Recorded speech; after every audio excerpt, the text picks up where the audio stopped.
And we are live with Office Hours, number 100, episode number 100. My name is Alex Svanevik. I am one of 3 co-founders and the CEO at Nansen.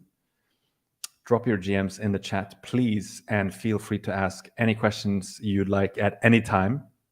Before we start, if you're new to Office Hours, almost every Wednesday, we do a Nansen and Chill session where we look at Nansen's new features. We answer questions from you in the chat, so please ask questions.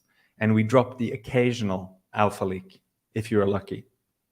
So before I get started and introduce our very special guest today, make sure you subscribe to our YouTube channel, turn on notifications so you don't miss out on any future alpha. All right, joining me today is none other than Lars. Hello, Lars. Hello, Alex. Am I the special guest? Oh, you are the special guest, indeed. I would like to introduce you as one of the 3 most important people in Nansen's history. And why is that, Lars? Maybe you can explain why. Who are you? Who's this mysterious Lars? All right. Hello, I'm Lars, and I'm one of the co-founders of Nansen, together with Alex. Started the company back in the day. What feels like ages ago, at least in crypto. The way that I would describe myself, like if you're the face of the company, I'm just one of the voices inside of the company's head. So yeah, wow. I'm not. That's deep. Typically in the background. You also have a special talent in telling dad jokes. I do, but I'm not going to put you on the spot. I do tell the occasional joke internally. I do. I see myself more of a mascot. Like I'm trying to, keep it informal. That's very humble. Okay. Yeah, so here I am. Looking forward to the show. Yeah, I'm looking forward to diving into Nansen and dropping some alpha leaks in a moment.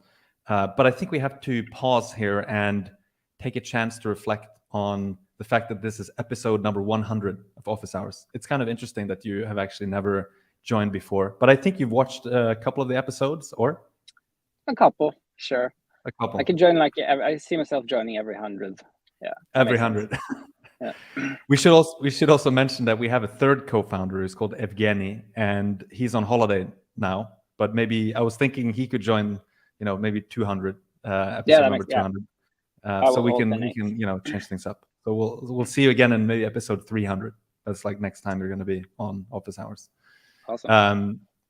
Okay, so let me go a brief trip down memory lane here to look back at what has happened since Office Hours episode number 1, which aired back in November 2020. We had 7 people at Nansen.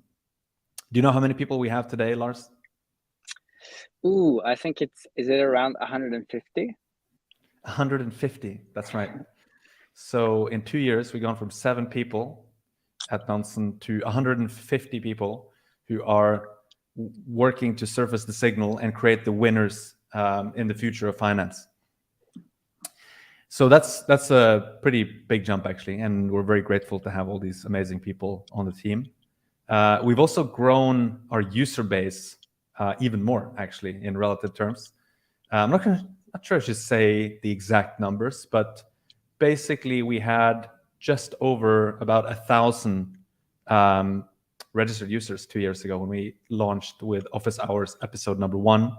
Now we have almost 250,000 registered users, which is pretty fun. That's quite exciting, and it's actually kind of surreal and feels a bit abstract to have so many people who've used Nansen. And yeah, I feel very grateful for it, and I think Lars does too. Do you, Lars? It's just very hard to relate to numbers like that. Those are high numbers. Yeah. At least in my book, I've never had users like that in any previous thing that I've worked on. So pretty nice. What about the there are some other stats that are fun. We like to talk about how much addresses we label, because that's one of the kind of secret sauces that we have at Nansen. And when we looked at the numbers, we had about 60 million addresses labeled in November 2020. That actually sounds a little bit high. I'm not sure if it's correct. I think we might have had a lot fewer, but let's assume it's correct. 60 million. Now we have about 250 million. And so, yeah, I mean, I don't want you to share too much of the secret sauce here, but you've spent a ton of time on that and many other things, relating to data. We didn't get that much into what your role at Nansen is, but you are the chief data officer, or the chief data engineer, I should say. I should say, yes, correct. Apologies. And so data is kind of one of your areas of expertise. And yeah, how do you feel about that growth of data that we have experienced? It was kind of small potatoes 2 years ago compared to what we're doing now. I think in terms of data, like these numbers are not big when it comes to like rows in a database or anything, but I think what's important for us is to have it's the quality, not the quantity, but still like that's a lot of addresses. I think we started in a spreadsheet. I mean, we've grown out of that now. That's true. That is very true. I remember that spreadsheet. And at some point, I think you said, hey, let's maybe replace the spreadsheet with something that scales a little bit better. I might have said that. Yeah, sounds like something I would say. And here we are, 250 million address labels later. Yeah, and how many spreadsheets are we using today? Like it's quite a lot. That's true, actually. Wow. I think we might have eradicated most of the spreadsheets at Nansen. Yeah, I think so. That's pretty cool. Okay, so we wanted to take that moment to reflect a bit on everything that's happened from episode number 1 to episode number 100. But of course, we're going to spend most of this time to dig into Nansen itself. That's what we do here in Nansen Office Hours. There's actually been a lot of stuff happening lately, and I'm going to bring up my screen here. And actually, the one thing is what's happening in the market, in the crypto market, and maybe we'll find something interesting. But there's also a lot of new features or updates to the product, and maybe one thing that we could start commenting on is this little yellow box that I have in my special version of Nansen, because I'm currently testing a new backend, which makes some queries a lot faster. And Lars, how do you see this in Q1? I guess we're aiming to have most of these dashboards replaced. Let's see how many we actually are able to replace the backend of. But we're looking to make pretty much a step change difference in how fast we can load different dashboards and widgets at Nansen. Yeah, I mean, I'm really excited about that. I've always been, and I don't know if I should say it, surprised how like that we've gotten away with having so like slow loading dashboards, like because it's a bit of a user friction. But I think it speaks to like that we actually have some valuable dashboards that people are willing to wait for. But hopefully soon they won't have to. They'll just get them in the quickly, and I think it will make the experience a lot better. Yeah, totally agree. I'm pretty excited about it, to be honest. I mean, we might see some of this in action in a moment. Okay, let's dive into something. Maybe we can start with exchange flows. So I'm not sure if you've been watching this much, or if people who are watching us now are up to speed. I think many people have been monitoring what's happening with different exchanges. Of course, we all know what happened with FTX a month ago. But lately, there's also been some concerns around Binance and the flow of funds there. So we have this really cool exchange flows dashboard. I think it might be one of our most popular dashboards, at least these days, because you can see money flowing in and out of exchanges, and you could kind of break it down along different dimensions. For example, what are the tokens that you're seeing either inflow or outflows from exchanges on? You can also look at specific wallets like smart money addresses. These are basically all the smart money addresses that we see interacting with exchanges. And down here, you can see beyond just smart money addresses and seeing other things too, like the Tether treasury. But then we have this one, the exchange overview, which aggregates the flows on specific exchanges. And this is what we were seeing yesterday. And looks like there is still, well, if you look at the 7-day chart, you're seeing $1.5 billion worth of funds flowing out of Binance in net terms, or was almost $1 billion out of Coinbase. Over here, you can switch to a different time view. And when you flip that switch, now you can actually see that Binance today has an inflow of funds. So it looks like this these withdrawals we were seeing in the last 24 to 48 hours might have stopped, and you're seeing a bit of deposits now coming back into Binance. How do you actually look at this stuff, or do you worry about exchanges based on the flows that you're seeing? Me? Yeah, you. I spend most of my time on Nansen. And like I am very cautious as an investor, and so I don't really worry too much here. I think with some, like with Binance, Coinbase, it's like if these entities go under, it's like it doesn't really matter if I lose the funds almost, because it's like it would be so bad, I feel. But no, I don't worry too much about it. I'm just worried about like the reputation of the industry and so on. Like I think that it's a bit unfortunate what we're seeing, but yeah, like I designed my life so that I don't have to worry about these things on the day to day. Like I can't think on those time scales. That probably that makes a lot of sense. I actually feel I feel much more comfortable, or I feel like I have a better overview now with these dashboards of what's happening. Like often you don't necessarily know what's happening, but at least now you can go and check, right? Very easily to see, hey, are people actually, is Binance experiencing a bank run? Because if you were looking at Twitter yesterday, people were kind of panicking a bit, and we had a lot of inquiries from media where people were asking us, like, what are you actually seeing? And of course, we can't say that there's no risk with Binance. You of course never know. But if you just compare Binance to FTX in relative terms, you look at the reserves that FTX had, at least the reserves we were able to trace down, compared to what Binance has, it's just a completely different scale, right? Binance is around, I think, 60 billion. We can actually look at that. Actually, I'll look at it right away because we have this quite nice dashboard in Portfolio, which maybe people know about. But if you go to portfolio.nansen.ai dashboard Binance, you can also get there by just going to Portfolio and seeing. But if you go to this, it spins up the reserves that Binance has announced that they control, at least on chain. And you can see here it's basically around $60 billion, right? This was loaded in real time, and it's looking at all the addresses that they control, that they have flagged.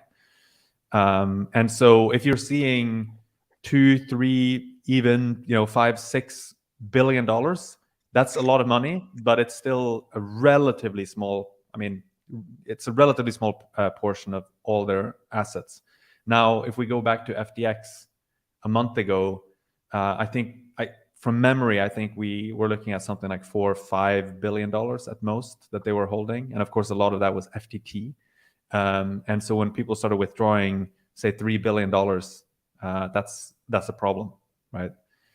So in a way, I feel like this data gives a bit more comfort, and it actually makes you sleep a bit better at night. And I do want to emphasize that I don't know what's going on with Binance. Like, you never know. But looking at the on-chain data gives me a completely different interpretation of what's happening versus what we saw on-chain with FTX and, of course, many other entities. yeah, and it's really fascinating to watch and observe unfold. Like you don't want to worry too much or be in a position that you have to worry, but it's like very cool to actually see this go on. Yeah, that's true. There is a little bit of entertainment value here too, and you can even go down to like the hourly scale here and seeing, okay, there's like $100 million withdrawn from Binance. One thing I also like, sorry, yeah, it's oscillating. It's just that's right. oscillating here. Yeah. One thing I also like to do is to, if you go to wallets, you can also filter down on exchanges. So if you want to figure out, well, you know, who are these different entities that are withdrawing or depositing to Binance, you can actually just go here and add in the filter Binance, update that, and now you're seeing, okay, Tether Treasury. I think this was a Tron swap. So would be nice if we had Tron support in Nansen, because then you get a more full picture of Tether specifically, because Tron is used a lot for Tether. But you know, that does increase the deposits a little bit, which is something that people should be aware of.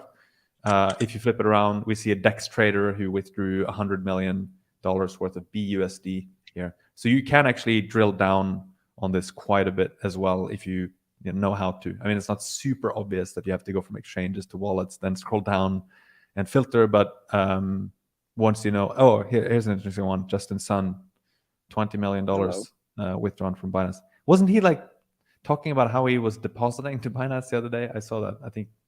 I think he was showing off, like, I just deposited $100 million into Binance, but now he's withdrawing 20. So you can never be too careful these days. That is true. I think maybe an area where you are, you have been a bit more passionate is at NFTs. And yeah. Do you have any favorite NFT collections? I am into music NFTs these days. Oh, and wow. When I say into, I mean like I am invested a little bit, but I think that's that is interesting to me these days. And they're not like the typical collections. It's more like creators, and it operates a little bit differently, and there's no volume or liquidity.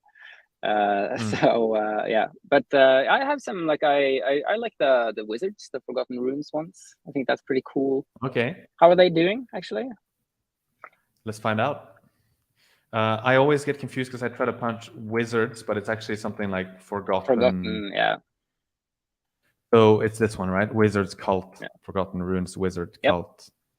Let's check this out, because there are quite a lot of new features in NFT God mode, actually, and we might get the chance to look at some of this stuff now. There's a lot of like incremental but very useful improvements. It's been a while since I was on Office Hours actually last, and even these buttons here, I really like. They're just a very simple way to slice the data in different ways. I feel like the team found a really nice balance there, where you have a bit more control, but it's not too overwhelming or complicated. So if you're looking at the 90-day chart, looks like this. If you click all, then it very quickly brings up the full history of Wizards and the price. Price is not doing super well. Volume is pretty low.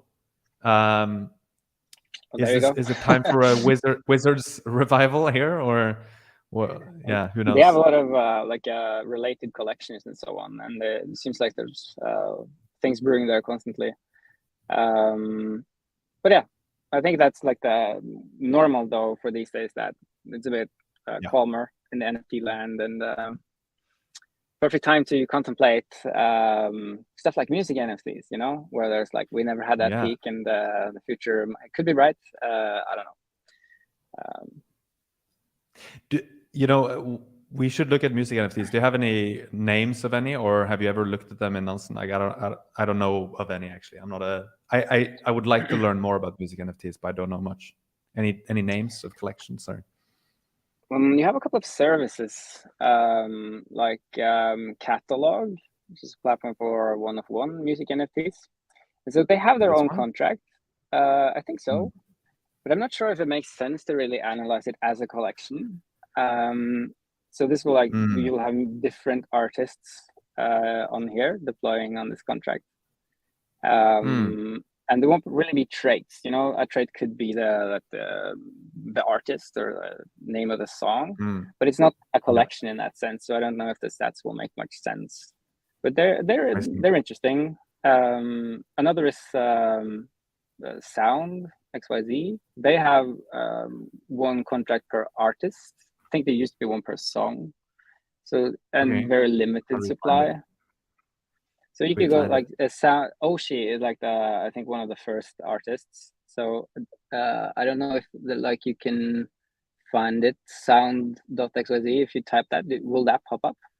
Like these are not things that we fully like. It doesn't really fit into this model. So I probably shouldn't. This is it's good though. This is what we are supposed to do in office hours. This is kind of the culture of office hours. The purpose of office hours is to try to do stuff, and then we figure out, hey, actually this wasn't so easy, so maybe we should make it easier. So I think what we're learning done this once before, though. Okay, what we're learning is that maybe music NFTs, we don't have great support for it. I don't think it's a huge area yet, but maybe something to consider to have a bit better support for, or at least easier ways to like find these music NFTs. Yeah, I have been contemplating it a little bit, but it's not really something that people are asking for at this point. I'm just like thinking about what it might look like in the future. Speaking of which, this is a good time to plug feedback.nansen.ai. So if you, like Lars, want to see music NFTs, you can actually just go in here, go to Nansen Pro, for example, and then leave some feedback and say, I want better support for finding Sound XYZ NFTs, and then we will consider it for the product roadmap. Yeah. By the way, I just saw this Tim Ferriss collection. Do you listen to Tim Ferriss's podcast or read any of his books? I feel like I should say yes, but no. If you don't, that's okay. That's okay. Yeah. So he's basically one of, I think, the most popular podcasters and authors, I guess. I heard some rumors he was going to release an NFT collection. I actually, honestly, wasn't aware that he already had, but I guess this is why Nansen is quite useful. We just see this as being one of the top NFT collections in NFT Paradise. It seems to be like top 20 or so. It sounds like an NFT collection by the name of it. It does, yes. And so looks like it came out 7 days ago, a week ago. Maybe we can find out who's buying this stuff. We can go to balances and see some smart money. Psyduck, madfoxy.eth. Let's sort here. Psyduck has been buying. Madfoxy has been selling. Right. We have a smarter LP here. I don't see a lot of smart money, to be honest. I see some OpenSea usernames. Which makes sense. I might check this out later. What do they look like, though? If we go to... oh, yeah, I don't think we have them loaded. Oh, yeah, we do. Okay, but they are not revealed yet, it appears. Or let's have a look. I was going to say it's risky to look at these pictures without knowing what they look like based on the name again. But yeah, it sounds like it's okay. It looks like it's okay. Okay. Oh, it looks like it has been revealed, but for some reason yeah, we don't because have like that type of makes sense. That type of cock. Yeah. Yes. Rooster Punch. They have this little. They did this thing to the O there on the like the sound. Why did people do that? Like if you go back to OpenSea, just like a question that I have. It's totally unrelated. Like why did they do that in the collection name here? Yeah. What's that about? Know. Maybe it's to prevent getting banned or something. Like automatically banned. I don't think so. Anyway. I don't know. Yeah, look, I mean, I just see one here, right? This doesn't really vibe with me personally. What do you think? Do you like it? Would you have it? I actually saw Tim Ferriss himself say something like, would you have it on your wall? That's like the test. Would you have this on your wall, Lars? I don't think so, but I have another NFT on my wall, like a printout that I wouldn't have on my wall. So like Okay. I think NFTs makes you put things on your walls that you didn't know that you were okay with. That sounds kind of interesting. Now I wonder what it is. It's But I a will Norwegian check it. artist. Was it? Okay. Yeah. Nice. Okay, so that's COCKPUNCH by Tim Ferriss. And it looks like it has been revealed, but for some reason we don't have the reveal or the rarity in here. Not sure why. Normally, I think it gets updated in pretty much not in real time, but relatively shortly after it gets revealed. Send us your feedback about that. Send us your feedback about that. Okay, so that's the NFT section. There's so many new things we have to touch on here because there's a lot of new stuff that's been coming out. The research portal is actually quite cool, and you can find that by just clicking up here in the tab. We are going to make that a bit easier for people to start using, even if you're not a VIP subscriber and so on, and making it somehow more accessible through having access to a number of research articles instead of what type of research articles we have. There was this post here that was written on FTX withdrawals. What are they actually doing on chain, which is pretty cool. You can dive into this. I think the research offering we have is cool because it complements a lot of the kind of digging that you're doing yourself using the product. And so the research gives you kind of a synthesis of someone else having done a lot of research. It could be using our product, but it could be using other sources of information as well. But very often we make use of our own Nansen data, of course, in the research. So when you scroll through this, you will see charts that are basically created with Nansen data. And for that reason, I think the research we put out is quite unique. It's basically powered by the best on-chain data in the world. And that means you can go pretty deep and figure out things like what the FTX withdrawals are doing on-chain. Like in that article, there's another example from Sandra here on high signal wallets. So this is about high signal DEX traders who have recently realized significant profits, or who have realized significant profits, not necessarily recently. And so it looks into what you might call like influencer wallets. It's pretty cool actually, like the findings that you can see in this research portal. So you can go to research.nansen.ai to check it out, or you can just literally click this button up here to the right for those of you who want to try that out. Okay, there's a lot of stuff here. Do you want to keep looking at NFTs or anything else you want to dive into, Lars? What about these guys, for example? I was going to say, like, maybe there's something on Arbitrum. Okay. There was some like action there with Magic. I think it was like listed on Binance or something. There was this pump the other day. I interacted with something. I bought a rug for my. You bought a rug. I bought a rug for my apartment in a game, a bear rug for some Magic the other day. I felt that was being very forward leaning of me. Nice. We do have support for Arbitrum on NFT Paradise. So was this bear rug, was that on Arbitrum? Yeah, It was. It was in this. You know what it's called, or the collection? Hang on, 1 second. See if we can find it. So you can shill your bear rug here to everyone, and I don't think it has any resale value. Okay, like that sounds like it. Sounds like NFTs. Yeah. Yeah. Let me check on that for a second here. Cool. Yeah. Some people don't even know, which is kind of understandable. The UI isn't super intuitive, but some people don't know that we actually support quite a few chains. So you can just click over here to switch the chain. And some of this stuff will be grayed out because it's not yet implemented for the chain. But things like token God mode, NFT Paradise, Wallet Profiler for Arbitrum is available.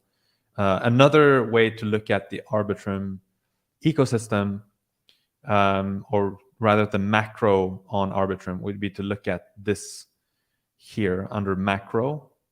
And these ones are also new. We've improved these quite a bit, actually, these macro tabs that look at, mostly they look at specific blockchains. So here's Arbitrum, and you can see an overview of the daily active addresses. It's been actually steadily increasing quite a bit, almost 100,000 addresses, daily active addresses on Arbitrum.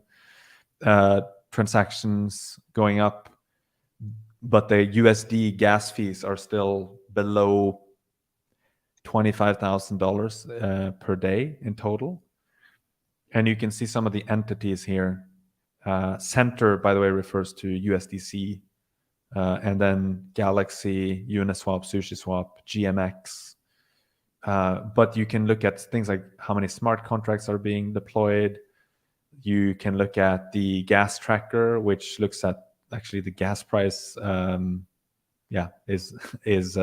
Looks very stable and flat and low. You can look at which entities are consuming the most gas, which is often a good way to sense what people are actually using this chain for. So Binance, Hop Protocol, OKX, and GMX seems like the big one that people are using in terms of smart contracts. Rage, Trade, ArbOS, Uniswap. Yeah. Did you find your NFT collection, or? It doesn't look like it even has a name on chain, which doesn't bode that well. Oh, maybe it was the one we saw then, because there was one at the top actually that had no name. This one here. Right. I'd be surprised if it's the one. Let's look. Can we look closer on the address here? Yeah. Okay, this looks kind of funky. Yeah. I think this is just like an insane amount of, it looks like there's kind of 3 tiers here of stuff. Right. And then someone bought the massive one. I feel like I'm not doing the best job at like highlighting the good parts today. You're kind of good at maybe this is like the engineering and data edge that you're highlighting, like where we need to improve, basically. But yeah, there's some, this looks kind of funky.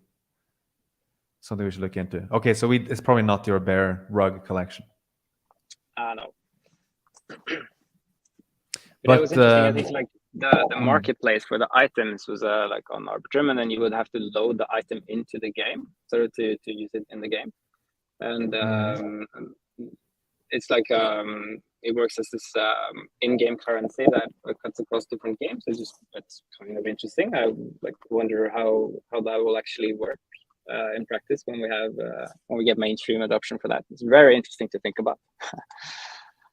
Yeah, there are a lot of interesting concepts with NFTs. I think now the market being where it is, there's going to be actually more interesting innovation happening instead of people just forking the 123rd version of Bored Apes or something, right?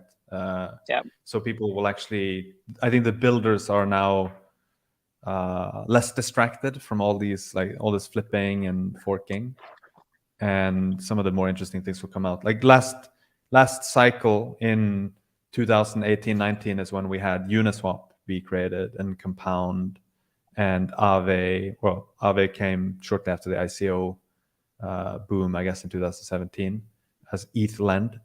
But you had a lot of quite revolutionary DeFi products that came out during those days. So we might see something similar with NFTs and other parts of crypto this cycle.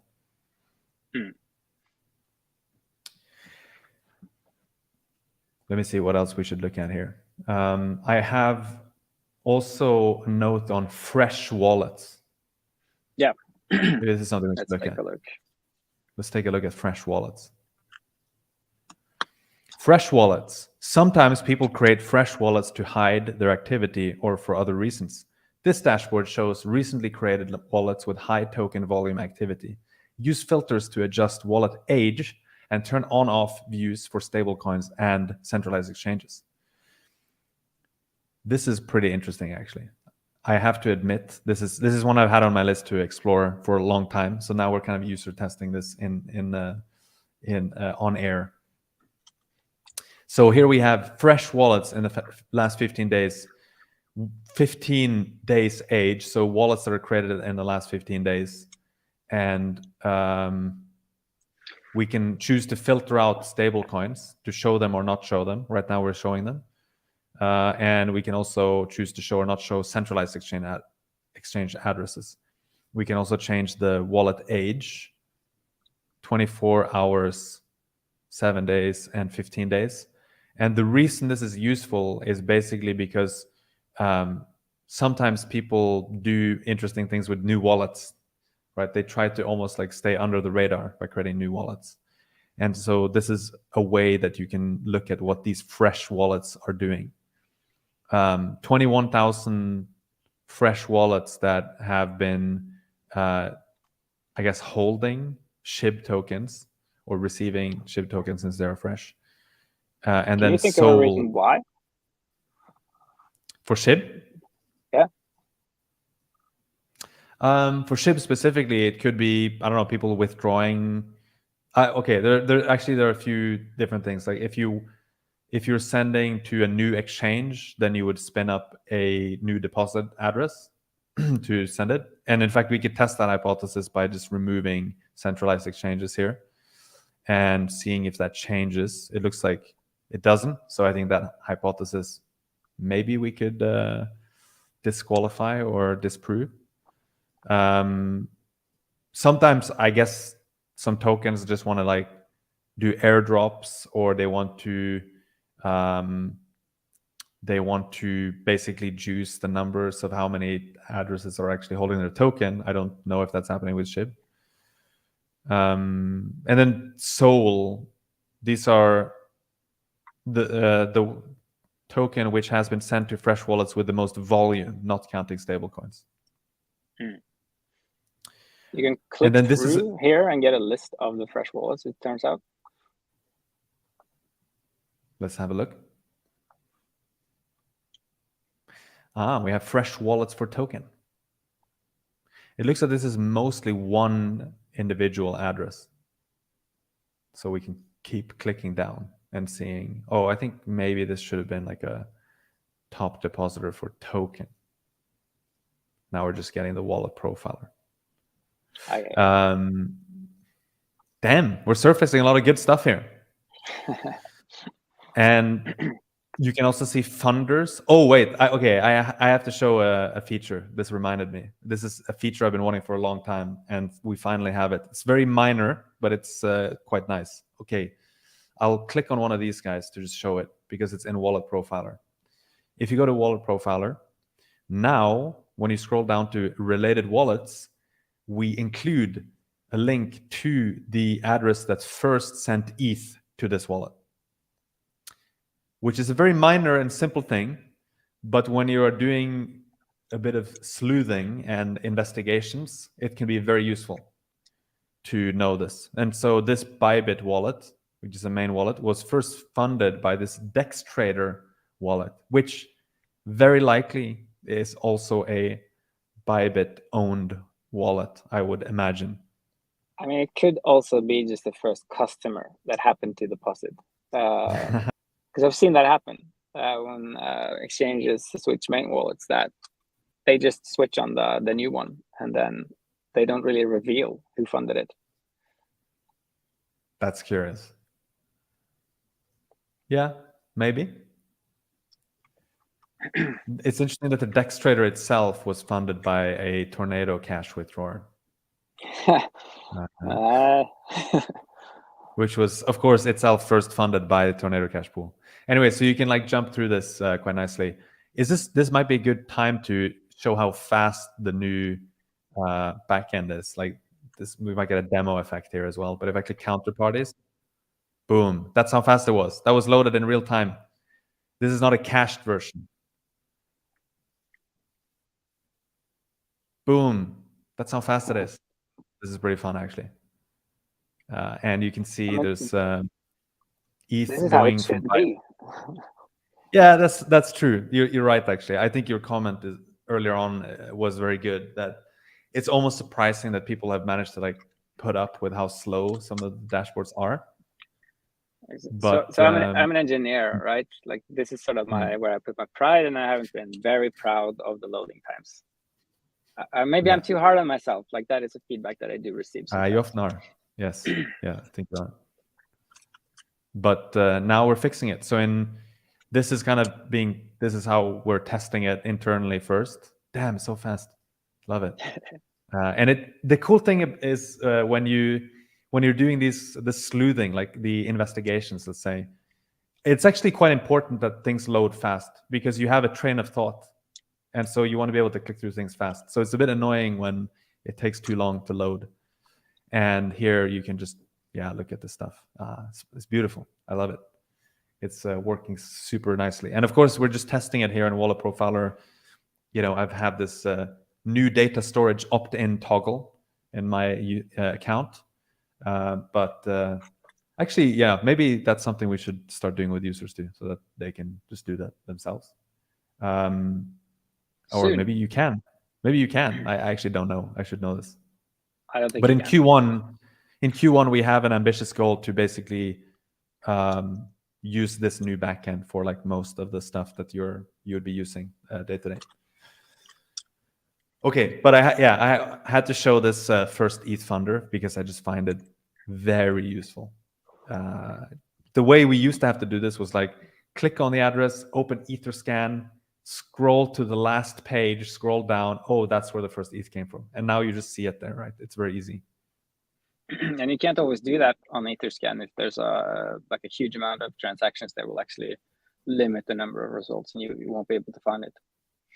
That's true.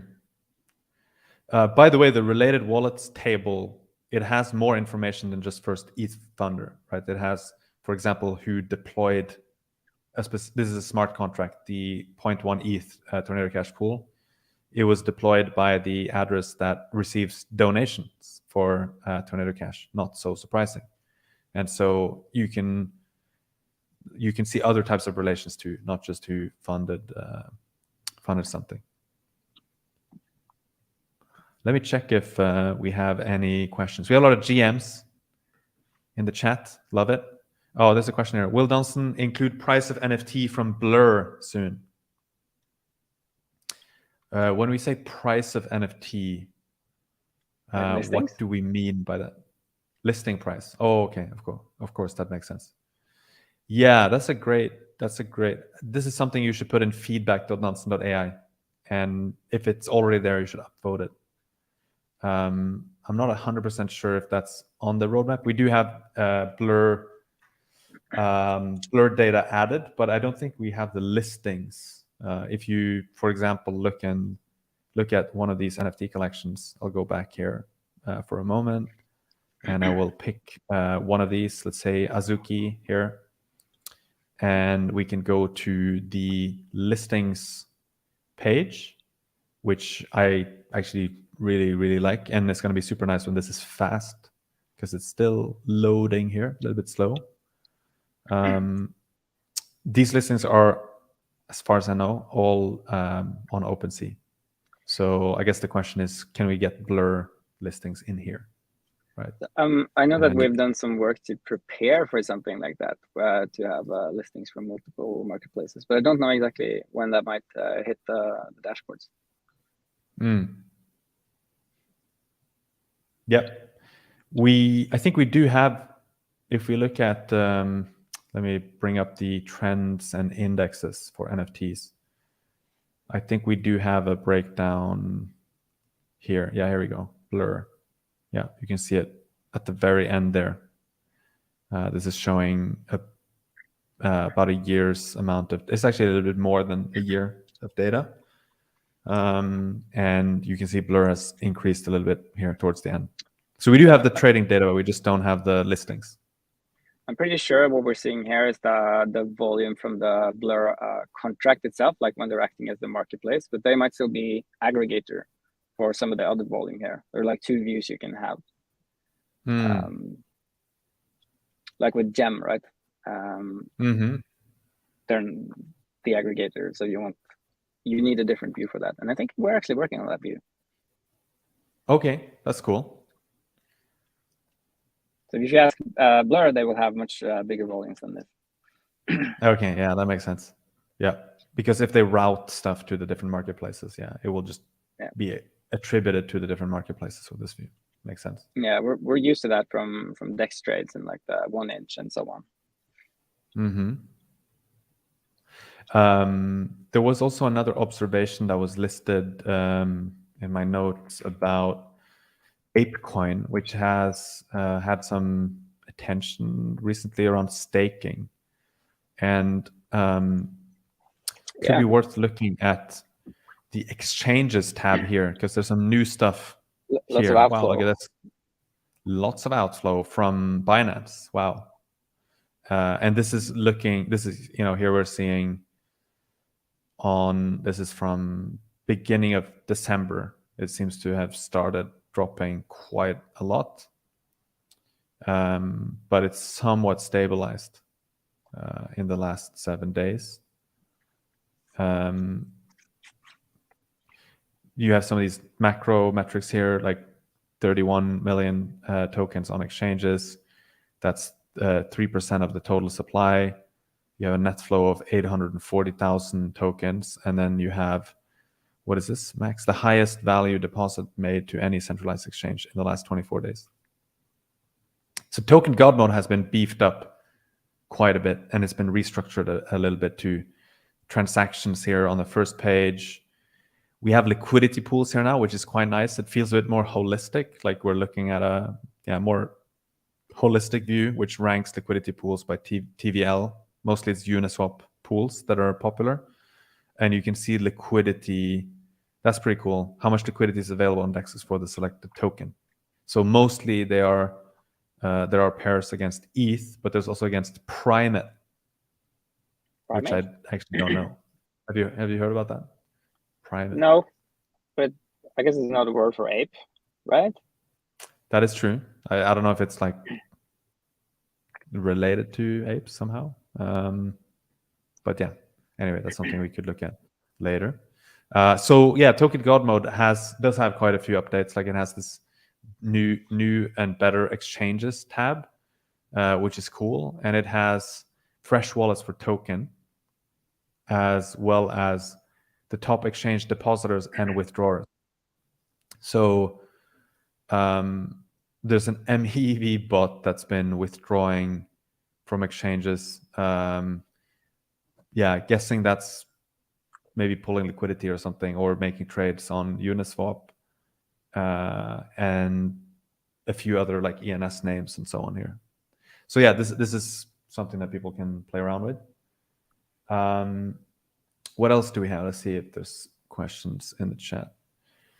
Thanks for answering. You are Dutch. You do speak some Dutch, don't you? Nay. Not to put you on the spot. Nay. Okay. I've been there. Do I look Dutch? Maybe. I don't know. I'm not very tall. There's a bit of osmosis. You were getting some Dutchness into your pores while you were in the Netherlands. I consider myself a friend of the Dutch. Friend of the Dutch. That's good. Do we have any questions in the chat about certain alpha or things we should be looking into? Looking through it, it doesn't look like it. It doesn't look like it. Doesn't look like it. I want to take the chance to show the entities. Let's see. I lost that. Sorry. The entities section in Nansen Portfolio, because it's pretty cool. It when people are worried about exchanges, they can go and look at the individual exchanges here, where we have curated a list. Even some of our Norwegian friends here, Norwegian Block Exchange, NBX, and Theory, the two leading exchanges in Norway. They have disclosed their addresses in the name of transparency. Of course, they're a little bit smaller than Binance, for example, in the reserves, but that's okay. Transparency is what matters. And you can see entities like, actually, I want to bring up a couple of these. Binance, let's see. We already looked at this one, but it's almost $60 billion. Yeah, almost exactly 60 billion. Let's look at OKX. OKX has $6.7 billion, which is about a little bit more than a tenth of Binance in on-chain reserves. You can look at crypto.com as about 3.5 billion, as far as I can tell right now. Let's see if it needs to load a few more of these. And KuCoin, there's a bunch of other ones, Huobi and so on. KuCoin here, let's see. Might need to load a little bit. Seeing a lot of Bitcoin there. Oh, here we go. A lot of Tron. $2.5 billion. It takes a little bit of time to load from all of this stuff. Most of it is sitting on Ethereum. You can click on these little arrows, by the way, to click through to change these widgets, which is quite nice. Token allocation. A third roughly is USDT. Yeah, so this is quite nice. So there's still money left on some of these to sponsor Formula One teams for those who still have. That's true. Yes, there's a little bit of tether that can go into Formula One. That's okay, good. Let me close some of these guys down. In the future, I think there will just be like crypto teams competing against each other through Formula One. That's my prediction. Could be. That's it's not a crazy prediction. I think a lot of this is going to be like just gaming, like web online gaming, like esports is probably going to take over a lot of this stuff. Yeah. All right. So calls to actions here. This is actually by the way, it's the last office hours of the year, and so that means when we come back, it will be January, probably mid-January, given that we are actually doing a little team retreat early in January at Nansen in the first or second week of January. And so 100 episodes. It's been a blast. We don't have anything to toast with, but here's to the next 100 episodes. Oh, you do have one. Okay. I didn't bring anything, unfortunately. But yeah, it's been quite the journey. And I feel, frankly, very grateful that we are able to experience this. It's, I have to say personally, like running Nansen is a dream come true. It's just incredible people, 150 amazing people, incredible users who are engaging with us and the rest of the Nansen community every day. Building the future of finance. What a blast. And it's going to be tough in the next year and maybe a little bit longer than that too. But it's important to remember that we are here because we believe blockchains will be the new financial fabric of the world. And we can create a better future for our children, Lars, for our children, not Indeed. just for us. For our children. And Nansen plays an important role in making the whole space more transparent. That's what we are striving towards. I think even if the industry has been through some tough times this year, if we could learn one thing from all of this is that we need more transparency. And so I would say for me personally, and also I think I speak on behalf of everyone at Nansen, we feel a renewed sense of purpose in trying to make crypto more transparent, because I don't think the future of finance that we want will come unless we become more transparent as an industry.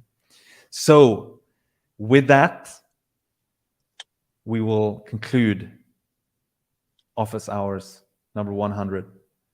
And we hope to see you in the new year.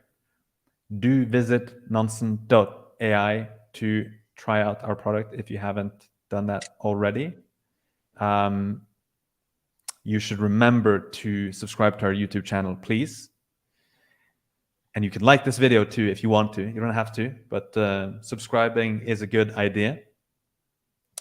And that's it. Wish you an early happy holiday season.